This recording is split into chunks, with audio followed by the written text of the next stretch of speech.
All right. Hello, everyone, and welcome back. I'm Brett Norton from Beyond Clean. Today has been an incredible day of learning and thought-provoking discussions. Thank you all for being engaged with today's presentations and speakers. As a reminder, in the upper right-hand corner of your screen, you'll find many downloadable documents that have been provided for you and by our event sponsor and speakers. I'm super excited to welcome you to our next session. We're going to switch things up a bit and ditch the PowerPoints for a panel discussion with a diverse group of industry professionals. If you missed our introduction from this morning, Hank Bouch is the founder and president of Beyond Clean. He is a well-known industry writer, blogger, and social media connoisseur. Hank is an industry disruptor on a mission to equip sterile processing professionals with the skills and knowledge to fight dirty. Every instrument, every time. Joining Hank is Sarah Vinson, the Director of Sterile Processing at UF Health. She is a highly detailed, oriented professional with a keen understanding of processes and people.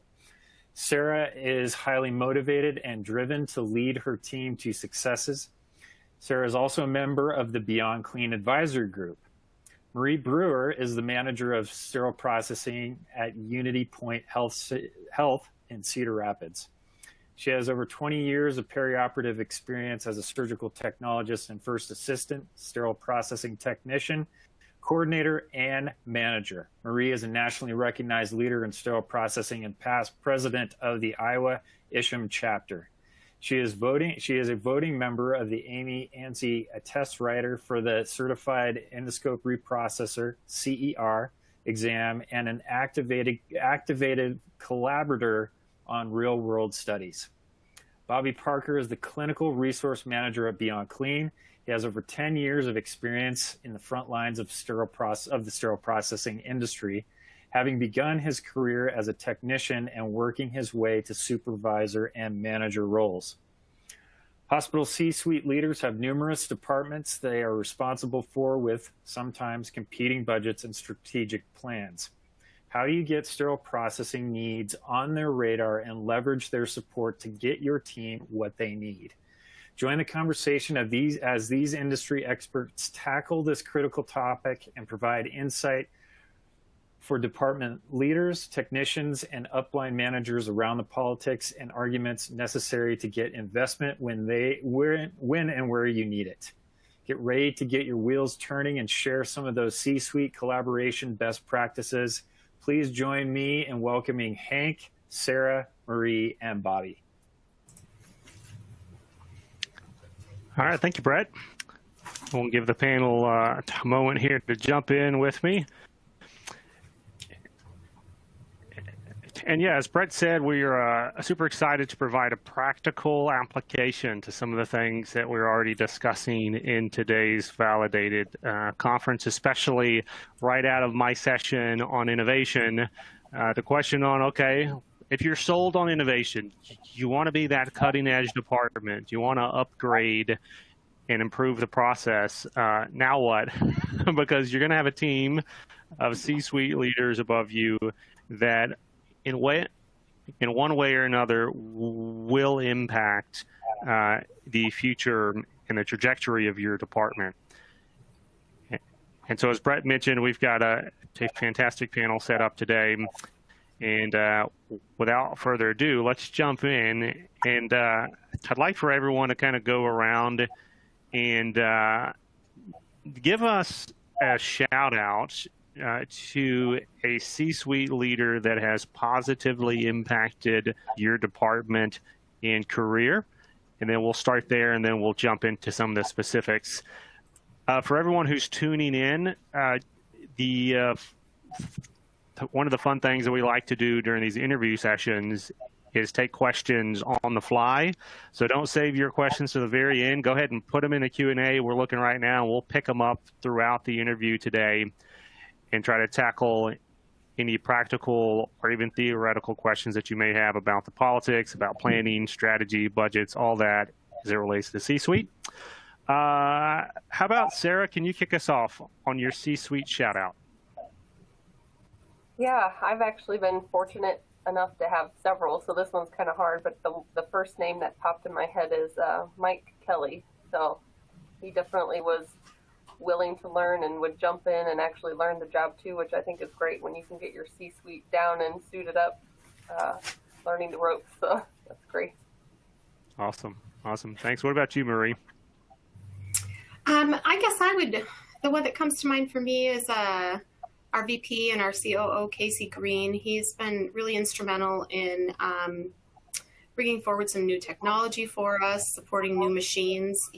One of the things I respect about him is he really understands the impact of utilities and how that can be impactful. He's also done a lot for me in helping me branch out into a little bit broader role within my health system, and has been very supportive with that. So he's great. Awesome. Thanks. Bobby. Yeah, the one that comes to mind for me was a CMO at our facility named Dr. Goldberg. He functioned, I guess if you wouldn't know him, you'd think he was the COO, because in every safety meeting, he was always bringing up process improvements and really trying to get down into the weeds of changing the culture of the organization to think in process mindsets. And so that really made an impression on me and my sterile processing leadership of how can we be process minded to prevent errors. And he gave a lot of presentations on error prevention that I thought were really impactful. And then also was just absolutely committed to making sure we were doing the right thing. And so really went to bat for us in speaking with some of the surgeons as we were encountering things like being asked to reprocess things off label from the IFU. And he really took a hard stance on not only is that unethical, it's also illegal. And so, yeah, I really appreciated his support. Okay, good call. I'll give a shout out to a guy named Joe Jeline. He was a president and CEO of one of our facilities.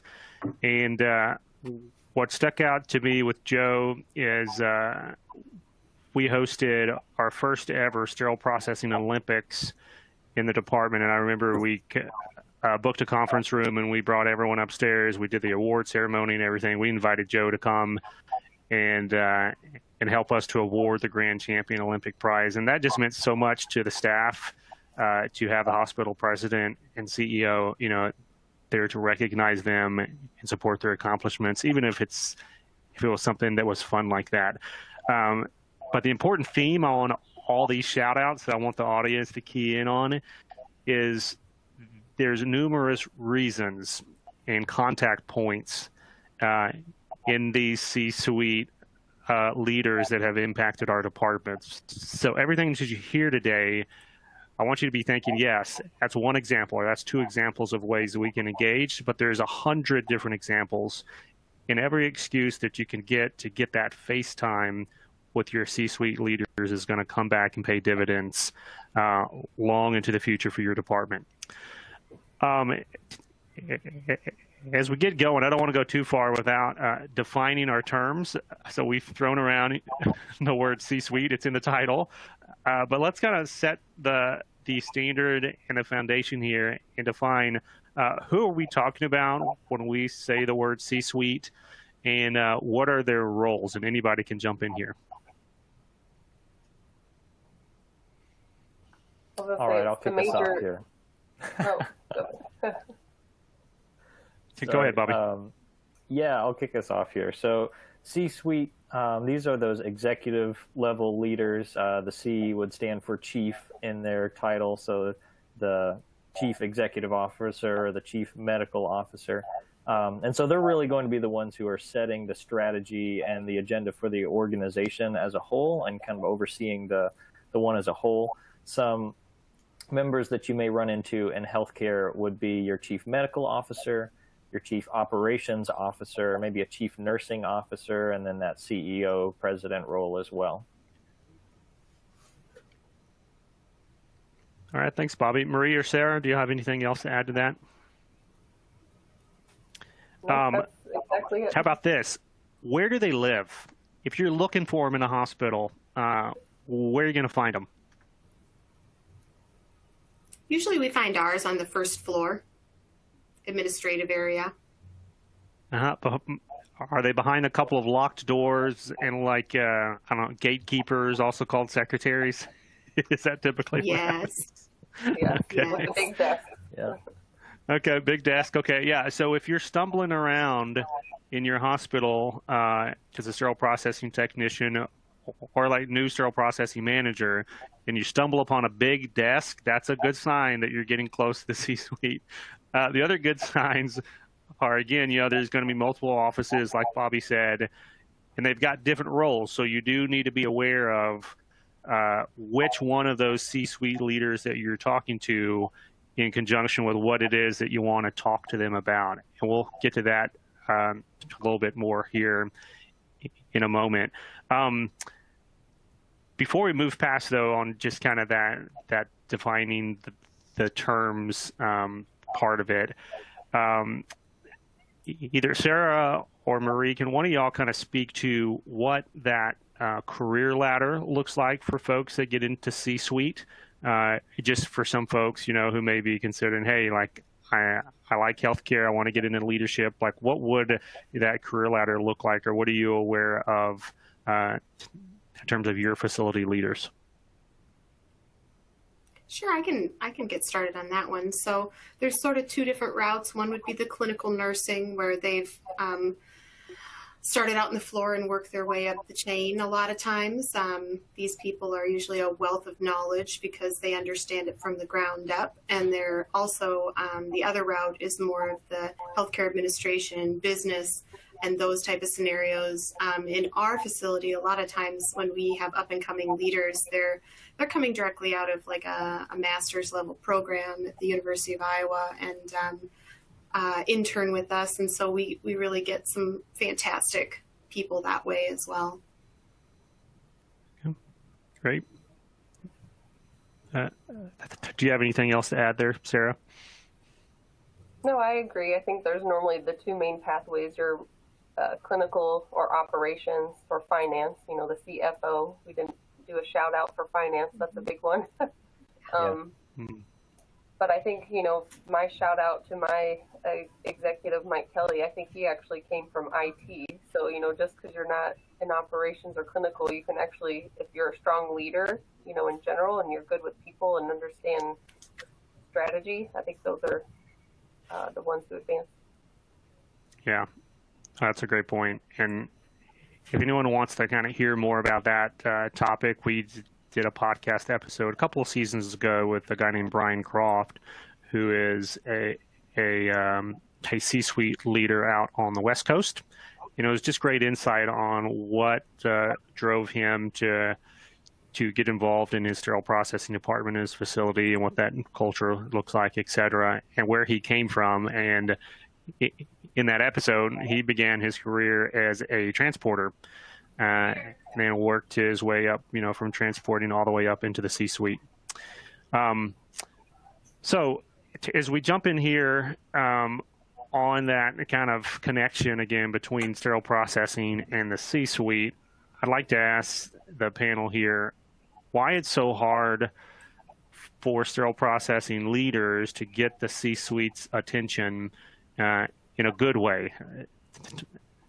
I think we all know how to get their attention in a bad way, but why is it hard to get them to pay attention to us before something explodes? It's the same reason that we often don't get attention from the rest of the hospital in a good way. As sterile processing, functioning as that, that oil or that engine that keeps the car running, it is one of those things that no news is good news, and we don't really, we don't exist until there's a problem, or don't get acknowledged until there's a problem. And so, yeah, it can be difficult being a support department, a cost center spending department, and to have the kind of engagement with the C-suite that's needed unless there's a catastrophe. Yeah, cost center, that's a big part. Yeah. You mentioned something, Bobby, that might be applicable here, and it's kind of up to you. But you mentioned the safety meetings. I think that that your chief medical officer was always vocal in.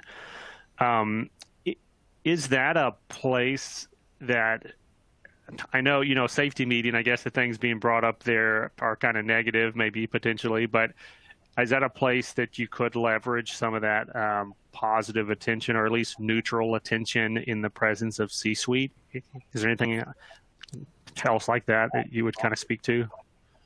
Yeah, for sure. In that particular organization, the culture was to try to get through those pretty quickly, and so that isn't necessarily a platform where you would want to try to give a presentation on all the accomplishments of sterile processing, but being able to update the facility that you are tracking key performance indicators and that you are succeeding and improving in those is definitely a way to earn some good graces. And then another avenue that I would think about in the C-suite where you may be able to have some regular touch points on is just how you manage your budget in sterile processing. And I'm sure we'll dig into that a little bit more, but having those conversations with the CFO and the C-suite about how you've been a good steward of dollars in the past can earn you some leverage as well going forward.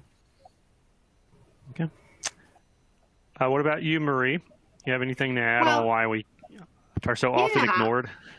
Yeah, well, and I'm going to go in a totally different direction here. I think a lot of times when we have struggles, it's because we haven't spent the appropriate time to build the professional connections that we need, finding those experts in the building, bring them together, build that tribe with a shared purpose. And I use the word tribe, but it really is my multidisciplinary committees, right?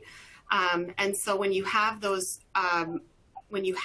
relationships, and that can be everyone from infection prevention, infectious disease specialist, endoscopy, perioperative, educators, quality risk management. When you look at some of those things, like say your infection prevention committee or your accreditation prep committee, in those multidisciplinary meetings, it requires us all to work together. There needs to be that common set of expectations and goals, and the conversations have to go both ways. And to me, that is an ideal opportunity for me to kind of peddle what my team is great at, and then also talk about the deficits that we have and try to solicit that feedback, because a lot of times you do have C-suite in there.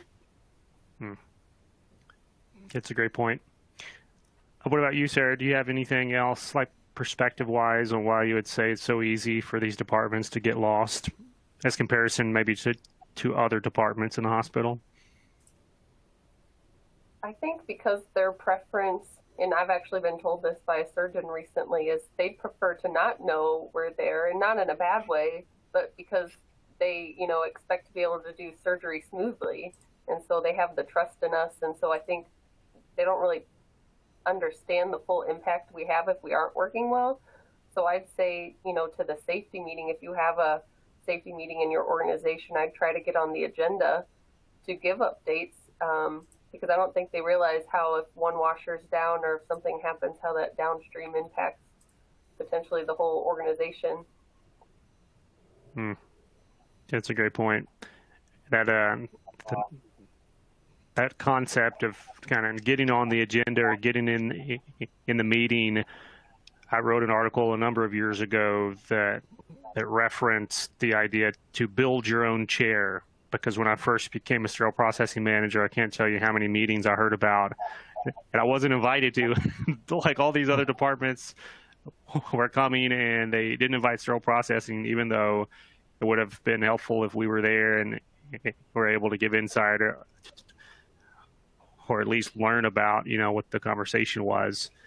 And so I started kind of inviting myself, professionally, right? Not just showing up and crashing a party, but, finding out about those meetings ahead of time and asking, hey, can I get an invite, even if I'm not on the agenda, right?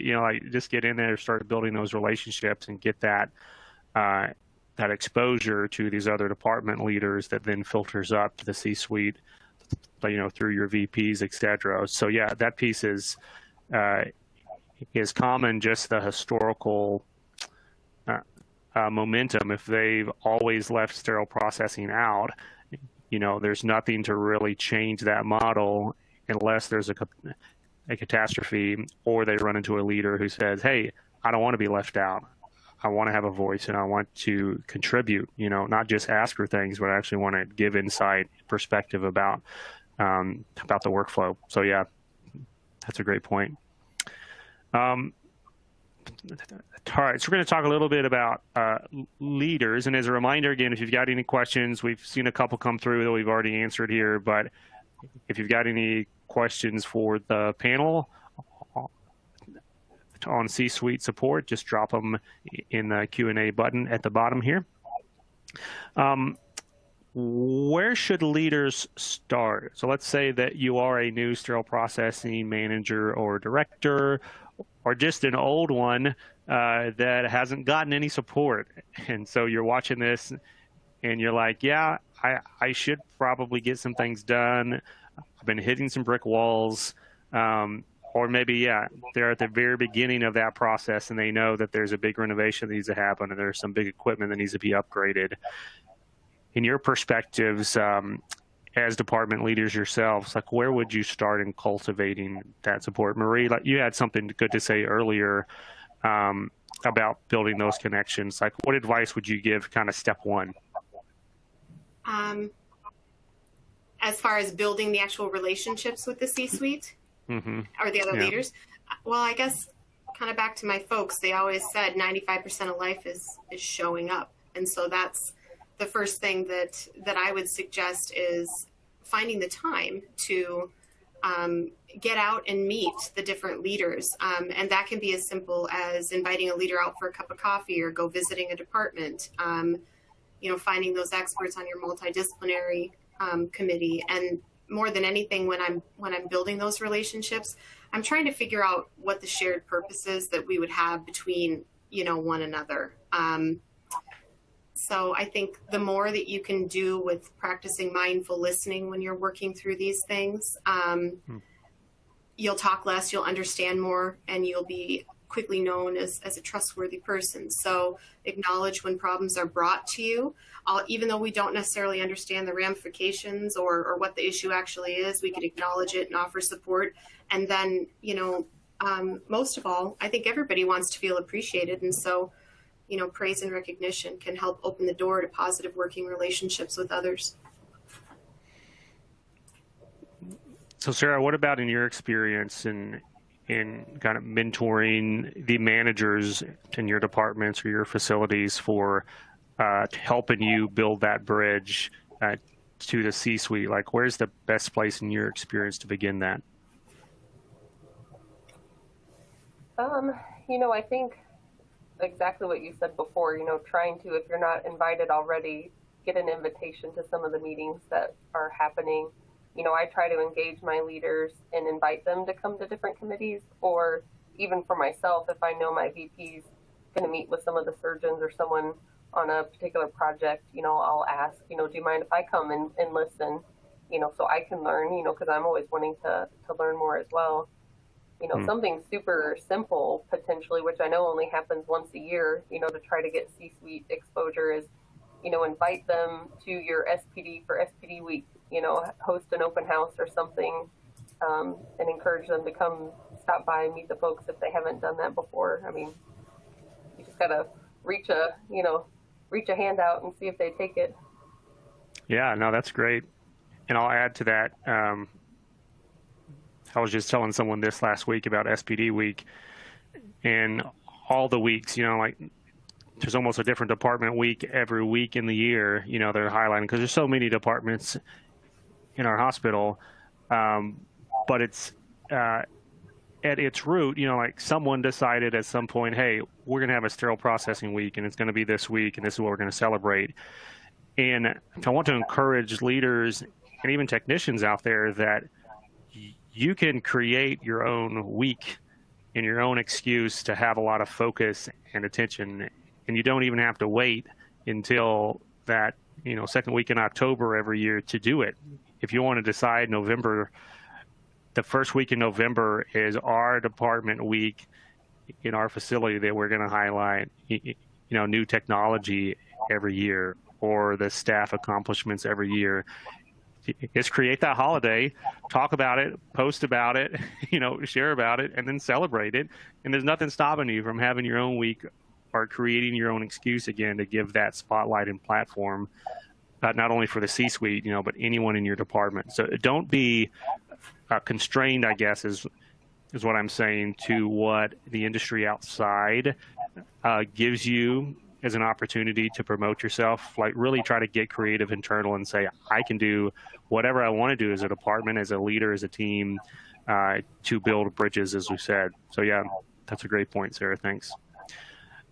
To want to transition here to Bobby, and I'm going to give you a shot, Bobby. Like, you can speak to that leadership aspect too, but I want to pull in technicians, right? Because we've got a lot of technicians tuning in, and by now maybe their eyes are glazing over, thinking, okay, yeah, like a manager needs to do something with the C-suite so I can get some new sterilizers. Okay, well, either my manager's good or my manager's bad at doing that, but what part do I have to play in it?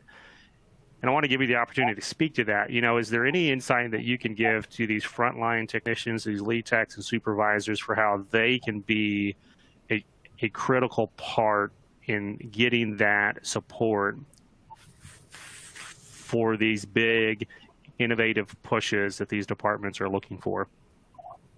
Yeah, well, I mean, no big change in a department, no big innovation in a department happens in isolation with a leader. It really does need to be a team effort. So as leaders are talking about, implementing new lean projects to be able to work more efficiently or to save money, or as we work towards implementing some kind of new technology, it really does need to work at the technician level. So be engaged, come to those staff meetings ready to talk through potential challenges, ready to bring up obstacles, and get the team all on the same page and pulling in the same direction for those process improvements, because that's going to make a tremendous difference on how successful the department is and how likely they are to get the resources.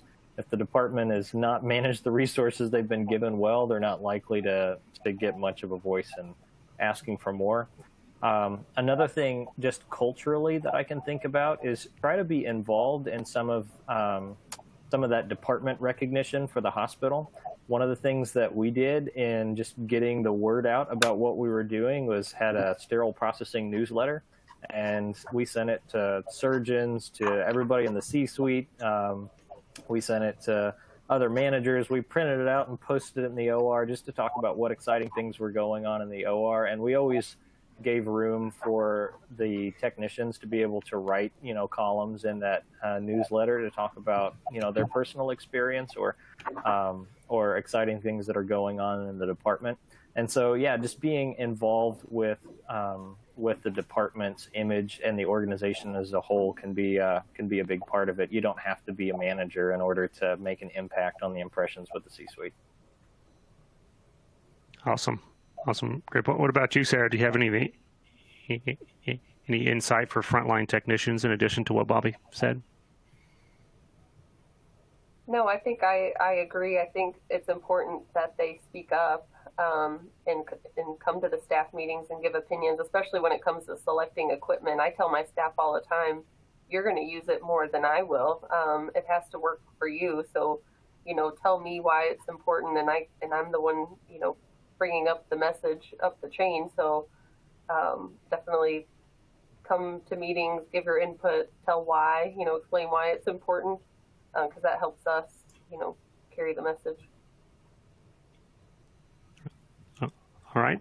Marie, do you have anything to add on the technician point? Yeah, I think as we're working through older equipment, we all know what it's like to work with older machines. And as the machines age, especially if there's PM issues or repairs, it's important to, if you're doing workarounds, make sure you talk to your boss about it. Make sure that as problems arise with the machine, you're documenting it appropriately, because that also can be huge leverage when you talk about downtime with throughput, or when, it's really hard to get parts for this certain machine and you're down for weeks. That's important, and it can help move a purchase forward.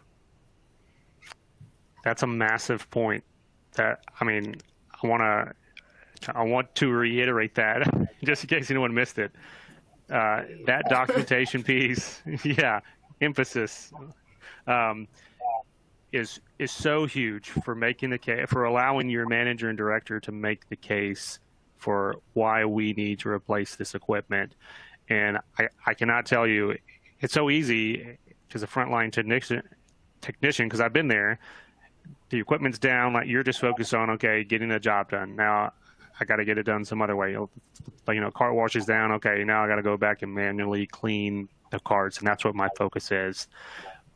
But no one ever stopped to write down the time that the case cart washer stopped and the time that it was repaired and put back into service to show how many hours of lost time that we had. Well, man, that's so powerful to come back to your CFO, as we mentioned later, and explain why we had all this overtime hours like last week. Where did that come from? Oh, the cart washer was down. How long was it down? We don't really know. It went down sometime Saturday night and was up at sometime Monday morning, but there's really no calculation. Any kind of data point like that would come from these frontline technicians and supervisors is hugely valuable. So I just want to give a big, kudos and exclamation point to that. Like, definitely write that down, folks, from this session. Like, that's massive. Let's get to some specific examples, because I know we're kind of talking high level. This is what you should do. This is what it could look like. These are things to focus on, etc. But I really want folks to walk away with tangible insights on, okay, I need the C-suite support. How do I get it? What's our process? And then what does it look like actually once I get it, to keep it, and to keep it in a way where we come back again for a second time, they're going to still say yes and not say no because we didn't do the follow-up piece that we needed to do. Let's pitch it first to Sarah. Here, if you want to give us a specific example of a way that you've gotten that C-suite support. Definitely. I think knowing your allies is important. So back when height adjustable sinks didn't exist, but they were first coming out, or height adjustable workstations, working with OC Health, saying why it was important for the staff, and all the different movements that they had to make every day, and hunching over, why it was good for them. Or even infection control. I don't know how many times I've gotten equipment upgraded or support because of my allies from infection control who understood the importance of washers going down, or to your point, how good am I cleaning those containers and carts when I'm doing it manually versus, thermal disinfection. Like, there's a complete difference there. So I think, I've been successful in the past, definitely leveraging my supporters, whether it's my clinical leaders in the OR support, surgeons, or, like I said, infection control is normally a big one for us. That's a great point, and that's a comment we just got on the Q&A from Dave DeGrossi on the importance of infection prevention in creating those allies, as you mentioned, Sarah, and then also your capital improvement meetings or value analysis committees. And those are the ones that are often common for like new managers not to have a seat at those tables or on those committees. But man, those are some of the most valuable meetings that you could be in, even if this year's not your year, but you can sit on them and see that process so that as it comes around the next year, like, who and how to get onto that list, right? Because it's a list. And in one sense, we are competitors with other departments. Like, let's just kind of be transparent, right? Somebody's getting the money. And if we get the money, they don't get the money. If they get the money, then we don't get the money. And so there's a real skill set here. And that dirty P word, politics, kind of comes into it from that leadership perspective. Because if you're not good at politicking and you don't do it, and there's someone else out there from another department that is good at politicking and they do it, don't be surprised when your capital fund request gets rejected and theirs gets accepted. I don't like the model. I don't think it should come down to politicking, but that's the real world, and those are the challenges before us.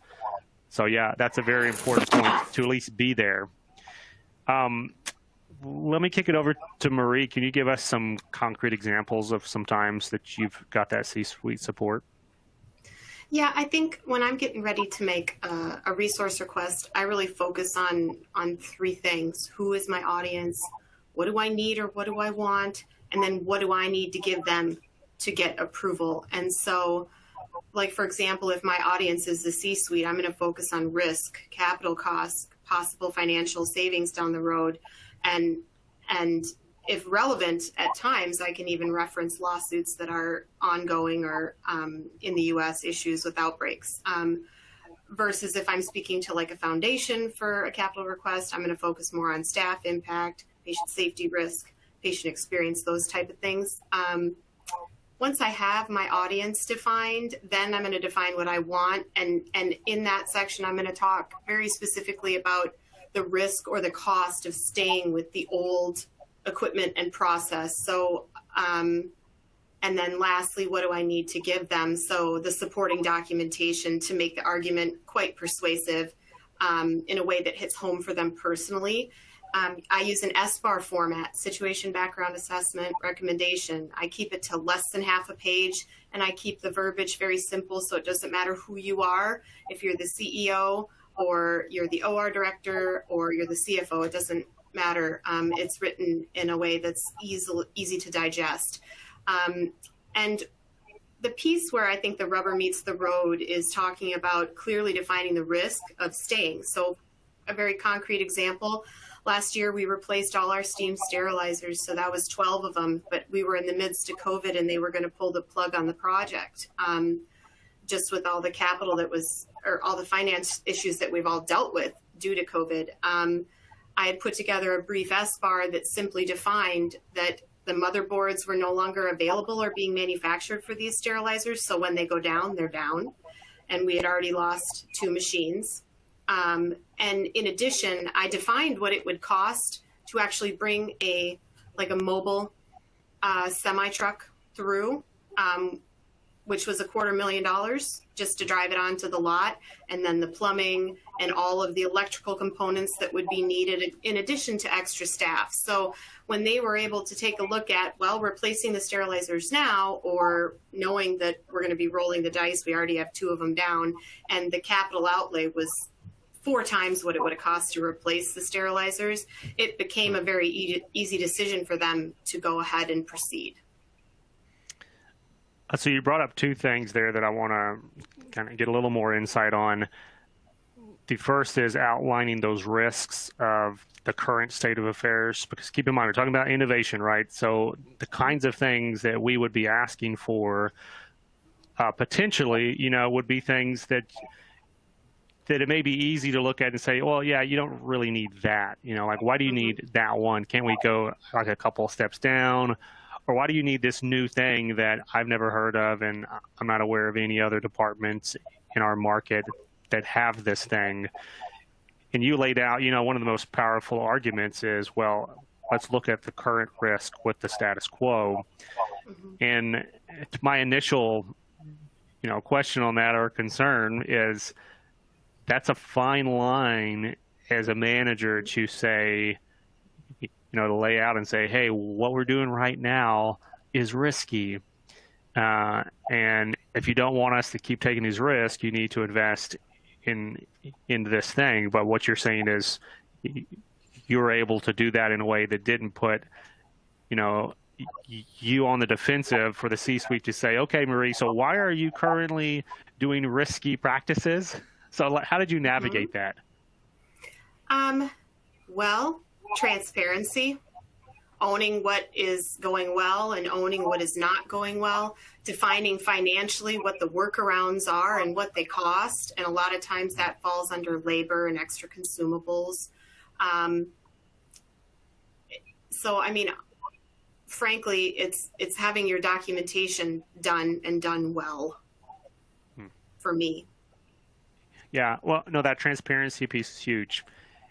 And that's really what I was getting at, is I think a lot of us as managers and directors, we're so hesitant to be transparent, like truly transparent with the C-suite, because we don't want them to ask, too many questions about, well, why is it not going extremely perfectly well? Well, we have an answer, And the answer is because you haven't given us the investment that we need for it to be going extremely perfectly well. And that's why I'm talking to you right now, right? So that's that transparency piece. So that's a great answer. The other part that I just want you to speak, briefly on, you mentioned foundation. I know this is not applicable for every department out there. Like, you may not have to pitch a proposal to a foundation, but I've worked in facilities that we were able to get funding from a foundation for certain projects. And that is a different kind of conversation than this direct, C-suite conversation. So can you speak to just kind of some best practices, for folks who do have to prepare that? Yeah, I would say that, like many of us, I've been told no a lot by my C-suite, especially when I was young in my role. I didn't know how to write a nice, tight business proposal in the right language, right? And that's not something that we learn at school, and it's not something that really we're prepared for with a lot of our certification exams, right? Even the CHL exam doesn't prepare us to be able to do those type of things. So when I was told no, or it was delayed over and over again, which happens, right? I would turn to grant writing and foundation writing. And I did a lot of hunting and pecking, and I've written about 12 grants and got 11 approved. And that was all my height adjustable. Yep, all my height adjustable workstations in assembly. I got about a $80,000 or $90,000 grant to put in a height adjustable 3-bay sink, and then that got me motivated to get more. So now I have 3.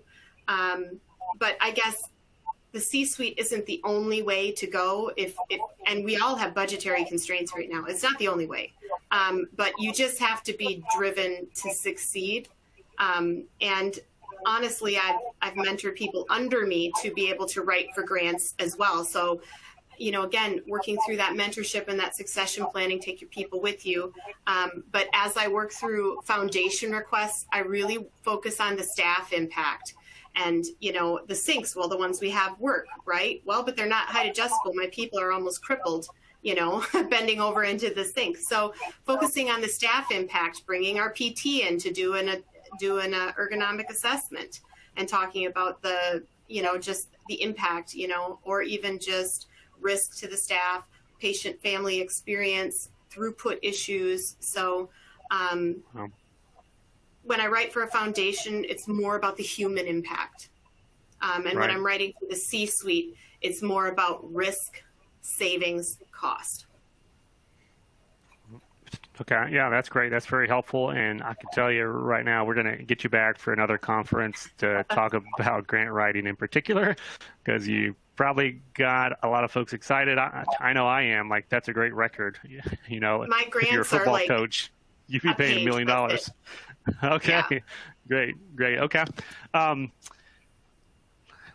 Let's talk about other departments, right? We've talked a little bit about IP, pulling them in terms of allies. I brought up that, some of these other departments can be our competitors sometimes. But Bobby, can you weigh in on how we navigate that in terms of this whole approach to the C-suite, to get what we want for our department? How do you react, or how should you engage with all these other department leaders out there? Yeah, we tend to get lumped in with surgical services, just, in general. And so it really starts with having that relationship with your key partner in surgery, and trying to weigh the priorities of what you're trying to accomplish in your department with the priorities that surgery is doing, so that at least you can get yours at an appropriate level in the surgical services lump. Because if you don't get that far, you're not going to get anywhere if you're at the bottom of the surgical services lump, because if surgery gets any money, they're going to pick the top 4. And so I would say that's definitely where you need to start, is make sure you're having those capital discussions with your surgical services leader. Okay, that's a great point. What about you, Sarah? What kind of insight can you give on this question of how do we respond to other departments in this hunt for money? The first thing that popped in my head was, when robotics first started getting popular, I don't think people realized that there were going to be capital investments that needed to be made in SPD in order to reprocess those adequately. So, back to being present at those capital meetings, or when your OR is presenting like, hey, we're going to buy these new robot, arms, and do you actually have the equipment to do it correctly? I think we've been able to get things sometimes, as an add-on to, if you buy that, well, we also need this in order to reprocess it correctly. Sometimes that means full sterilizers. I always ask when a new department's trying to buy, like Indo wants to buy, a new flexible scope. Well, we need to look at the IFU. Do we even have the right chemistries and equipment to process it adequately? And sometimes we do, and sometimes we don't. And so that's been, something we've had to work through in the past. That's right. But I wanted to add something that Marie said that I thought was really important when you're presenting to the C-suite is letting them know that you've vetted other alternatives, to say, well, if we don't do this recommendation, here's, 3 others I've considered, and you can see that, this is going to be much more expensive. The example of the truck, the mobile truck, that's not reasonable. So I've done my due diligence and, presented, because normally that's the pushback I get is, well, what else can we do? And so if you come in with a one solution and not any alternatives, sometimes you'll hit a wall. Yeah, that's a fantastic point. And that's a blind spot I think a lot of leaders have, is they get their own tunnel vision, or they fall in love with a single innovation. They're like, I must have this. This is the only solution for my problem. But you put yourself in a precarious position for any C-suite leader who's, really paying attention, because if they can find an alternative solution that would also solve your problem, but it's not the particular innovation that you want, and you didn't present that to them, it just makes you look like you're angling for something without actually doing your research and doing your due diligence. So yeah, that's absolutely right. And I've seen that situation play out a number of different ways, even from like the surgeon's perspective, when they want this one thing and they're like, oh no, it has to be this manufacturer. This is the only way. Well, then supply chain comes in and is like, well, no, there's other people to make that. And it's, it's the same clinical standards. Sometimes they get away with it, but many times they don't. So yeah, you really got to be prepared, and it only bolsters your case to do that background research and do those options, as you said. That's a great point. I wanted to share quickly, and this is kind of the to wrap up, this section of these departments and the competitive nature of it. And it goes back to something Bobby mentioned about the safety committee, these safety meetings or committees, and just personality of our department leaders. There's a story in the Bible of this man that was in bed at night, and had all his children around him and everything, and they're going to sleep, and someone's knocking on the door, and he wants bread, and the guy's like, oh no, I'm already in bed with my kids, go away. Well, the guy keeps knocking on the door, and he's not going to go away. And the story says because of the man's impertinence, he got up and he gave him some bread, because he just would not stop knocking on the freaking door. Well, for leaders, we've all on this panel, said that we've been told no many times.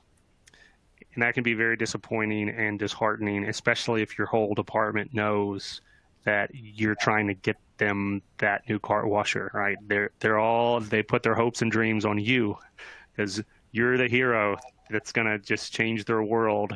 And to be told no, that can let all the air out of your cells and can be, again, very disheartening. But if you've got the right personality, I'd recommend use those opportunities at the safety meetings to be impertinent and unwilling to shut up about the risks or the impact to your workflow that you see happening. And I promise you, there are capital decisions that are made by the C-suite to shut people up. It may not be the first round, but if you're impertinent enough professionally, okay, guys, you don't want to do something that's going to cost you your job, but if you push it enough with the right arguments and with the right persistence, many times you will get what you're asking for just because you don't take no for an answer permanently. Does anybody else have any stories like that or anything you want to share to that? Okay. I think having it in front of the right audience is important, Hank. You're right. If you choose the right committee to have those discussions on, and you use it to leverage, what do you care about and why should they want to support this? That's a great opportunity, as long as you keep it professional. Great. Yeah. And like Bobby brought up, one of my soapboxes earlier for that department newsletter. And we've talked about this, I think, like Marie, like you may have mentioned, to take these C-suite leaders out for coffee. The newsletter opportunity is a great way to kind of talk to them without interrupting their daily schedule, but you still get to kind of keep your sterile processing department on their radar. Another, easy thing to do is, this is kind of impertinent a little bit, but I'm just an impertinent personality, I guess. But, go to the C-suite and find that big desk that has the secretary there and become friends with the secretary. You would not believe how far in a hospital world it will go to befriend the C-suite secretary. Not to use them, actually become friends with them, because you're going to find out so much about what's going on in the space. You're going to find out so much about the agenda that's going on. And when you need something to get on the agenda, to set some meetings with C-suite leaders, like in a couple of my facilities, I asked the secretary after we became friends to get me a quarterly meeting with the CEO, to be 30 minutes, every 3 months. I don't care what time it is, just plug me in whenever there's availability and I'll show up. And yeah, many times that meeting got bumped around, but it was a standing opportunity for me to share all the challenges that we're having, all the hopes and dreams we have about these innovations and improvements we want to make in the space. And it all went down to befriending and building that relationship, not with the C-suite, but with their secretary. As we get close to kind of wrapping up here, I want to give everybody an opportunity to kind of give a big takeaway for the audience, or to even a little takeaway. Is there anything that we haven't covered today that in this context of innovation you think is important for folks to know? Or is there anything else, we really haven't talked about the vendor side of things, is there anything else that vendors can be doing to help us make the case, especially for these innovative things that are new to the industry and are kind of difficult for C-suite to understand the impact? And we'll kind of go around the horn here. Let's start with Sarah, and then we'll go Marie, and then Bobby. Yeah, I think the vendors play a key role in us understanding the need. Things like mean time to failure are terms that sometimes come up for new things, like what's the return on investment? Have they calculated how it's going to, do savings? If we're going all rigids and getting rid of wraps, have they calculated their return on investment for us, so we have that information? I think anything that they can do to say, even if it is my favorite item, well, why is it my favorite versus other ones on the market? What have they done to set themselves apart from their competition? Because I'm sure that they have reasons why they believe they're the best. So I think that's anything they can share with us, the better. Yeah, awesome. Great point, Marie. That's great. Yeah. I'd spoken a little bit earlier about using an SBAR as your method of communication. And while I keep that brief usually to about half a page, maximum 1 page, when Hank spoke about and Sarah spoke about making sure that you work through and and define the risk and some of those other pieces so that they can understand it. Hank talked a little bit about making sure that you share the other options you've explored. With the SBAR, a lot of times there's documentation that I attach to the back end of it. So it's there if the C-suite wants to see it. In there, I put things like guidelines and standards, IFUs and customer warning letters, like government communications and safety alerts, peer-reviewed literature, institutional policies, and then also like any kinds of data that I can share from my team that is put together in such a way that it's easy to understand. And last but not least, I put a lot of pictures in, right? If we have machines that are failing or workarounds or issues that just are tough, sometimes a picture is worth 1,000 words, and that can be very impactful too, just to give them a visual of what we're actually working with. Okay, awesome. Like, do you ever put any photos of like cute puppy dogs just to get their heart wrenching? No. Okay. No, All right, well, try that I usually sometime. like focus on avoidable suffering for my team is what I usually focus on, or for the surgeons, Okay. you know. Yeah, well, I think the reason that you didn't get that 12th grant from the foundation out of your 11 and 12 is you needed a puppy dog picture on that number 12. But just kidding. Okay, Bobby, take us home. You got the last word on this. All right. One topic that we haven't dug into very deeply is data analytics. So one of the valuable tools that we have in sterile processing is leveraging the massive amount of data that's being collected, particularly with instrument tracking systems, or if not that, could be tracked manually. But I don't know, we have a tremendous opportunity because a lot of sterile processing is math. I mean, you have a certain number of technicians with a certain capacity to process. You have certain equipments with a certain capacity and cycle times. And so being able to analyze the current state of things and look for opportunities really allows you to present a picture of how things could be if we had this particular investment. We talked some about the data and the cost of the risk of not making the improvements, but some improvements are just making a good thing better. And so one example that comes to mind was a big instrument optimization project that we went through and looked at the cost, the waste of unprocessed instruments in our sets, the amount of the dollar investment that it would take to get us to an optimized future state, both in staff and physician time, and also purchasing additional instruments. But what a tremendous impact that would make on workflow, on staffing, on giving us the availability to do more quality inspection. And so you mentioned vendors, Hank. There are some vendors that you can leverage if data analytics isn't your wheelhouse, but there's definitely a tremendous avenue of getting leverage with the C-suite with just doing some smart data analytics of what's going on in your department and figuring out how you can make it better. Awesome.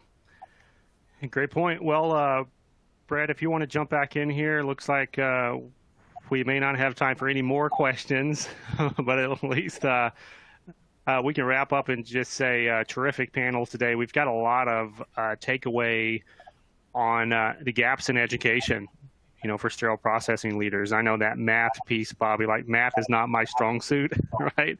But it'd be great to have some sterile processing manager math. What do you need to know how to do? What do you need to know how to calculate?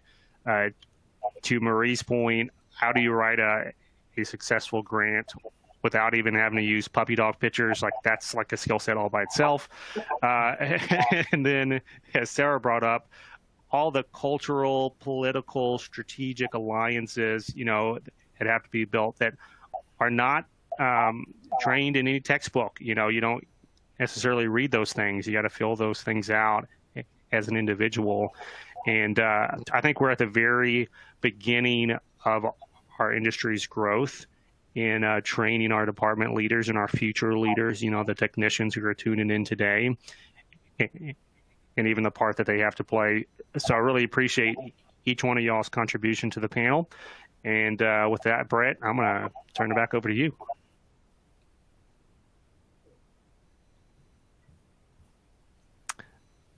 Are you talking, Brett? Because if you are, you're on mute.